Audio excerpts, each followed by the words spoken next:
Supreme court ने बिहार सरकार को बड़ा झटका दिया है। दरअसल आरक्षण की सीमा 50% से बढ़ाकर 65% करने के फैसले के रोक को सुप्रीम कोर्ट ने बरकरार रखा है। सुप्रीम कोर्ट इस मामले में सितंबर में विस्तृत सुनवाई करेगा। बिहार सरकार ने SC, ST, OBC और आर्थिक रूप से कमजोर वर्ग के लिए सरकारी नौकरियों में और शिक्षण संस्थानों में आरक्षण की सीमा को बढ़ाकर 65% करने का फैसला लिया था। इस फैसले को पटना हाईकोर्ट में चुनौती दी गई थी। हाईकोर्ट ने इसे असंवैधानिक बताते हुए रोक लगा दी थी, जिसके बाद बिहार सरकार ने सुप्रीम कोर्ट में इस मामले को चुनौती दी थी। अब सुप्रीम कोर्ट ने हाईकोर्ट के फैसले को हटाने से इनकार कर दिया है। बिहार आरक्षण यानी रिजर्वेशन में इजाफे के खिलाफ पटना हाईकोर्ट में याचिका दाखिल करने वाले याचिकाकर्ताओं को सुप्रीम कोर्ट ने नोटिस जारी किया।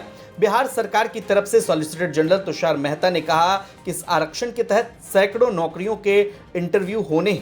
CJI DY चंद्रचूड़ की बेंच ने कहा कि मामले पर विचार किया जाएगा और अंतिम सुनवाई के लिए सूचीबद्ध करेंगे। आपको बता दें कि 9 नवंबर 2023 को ये कानून बनाया गया था, जिसमें बिहार सरकार ने 50% आरक्षण को बढ़ाकर 65% किया था, लेकिन पटना हाईकोर्ट ने रोक लगा दी थी और इस मामले में सभी दलों का रिएक्शन भी सामने आया है।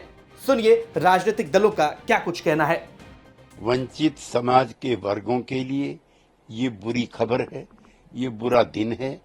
सभी राजनीतिक दलों से और केंद्र सरकार से हम मांग करते हैं कि आरक्षण को संविधान की 9वीं सूची में डाला जाए, ताकि आरक्षण संबंधी कोई भी मामला जुडिशियल रिव्यू से बाहर हो जाए।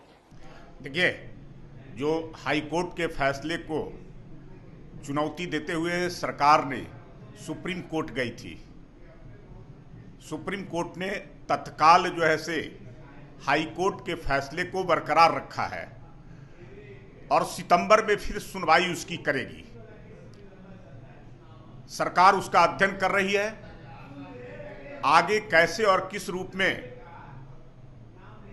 हम उस लड़ाई को लड़ सके, ताकि समाज में जो सामाजिक बनावट है, उस बनावट के तहत जिसका अधिकार बनता है, जिसका हक बनता है, जिसको बिहार सरकार ने देने का काम किया था, उसको कैसे प्राप्त हो सके, इस पर जो है से आगे ये सरकार विचार करेगी। इस पर विपक्ष लगातार कह रहा है क्यों नहीं इसको 9वीं यानी सूची में डाला है।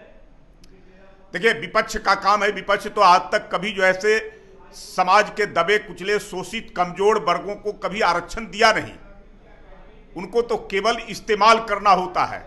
हमारी सरकार उन तमाम वर्गों का ख्याल रखती है जिनको जो मिलना चाहिए, जिनका हक बनता है, जिनका अधिकार बनता है, तो हम देने वाले हैं और वो केवल बोलने वाले हैं। जाति गणना के बाद बिहार की सरकार ने आरक्षण की सीमा 65% की थी। वो तेजस्वी जी की शुरू से मांग रही थी और उन्होंने सरकार में आने के बाद गणना भी कराया, आरक्षण का दायरा ही बढ़ाया।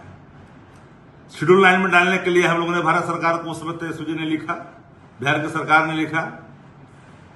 नीतीश कुमार जी डर गए थे कि आरक्षण का दायरा बढ़े नहीं, जाके भाजपा से मिल गए, शेड्यूल लाइन में नहीं डाला गया। वो विरोधी शक्तियां जो चाहती नहीं थी कि बिहार में जाति गणना हो, जो उच्चतम न्यायालय ने उच्च न्यायालय का शरण लिया था, सरकारी वकीलों को उतारा गया था सरकारी खर्च पर। उच्चतम न्यायालय ने 50% आरक्षण के दायरे को जो बढ़ाया गया था, उच्च न्यायालय ने जो रोक लगाई उसको बरकरार रख दिया रोक को। तो शेड्यूल लाइन में डालने के लिए तो हम लगातार कह रहे थे कि कानूनी पेच इसके सामने नहीं आए, रोड़ा नहीं बने। मैं जानता हूं कि आरक्षण के सवाल पर नीतीश जी का शुरू से डबल स्टैंड रहा है। कर्पूरी ठाकुर जी के आरक्षण पर भी इनके लेख डबल स्टैंड के थे, प्रतीक थे। भाजपा के साथ जाकर नतमस्तक हो गए और गरीबों का हक खाने के लिए तैयार हो गए, क्योंकि नीतीश जी के जो इर्द गिर्द जो शागिर्द है वो सब आरक्षण विरोधी है, किसी से छुपी हुई नहीं है। तो वहां आरक्षण की बात कहां से होगी।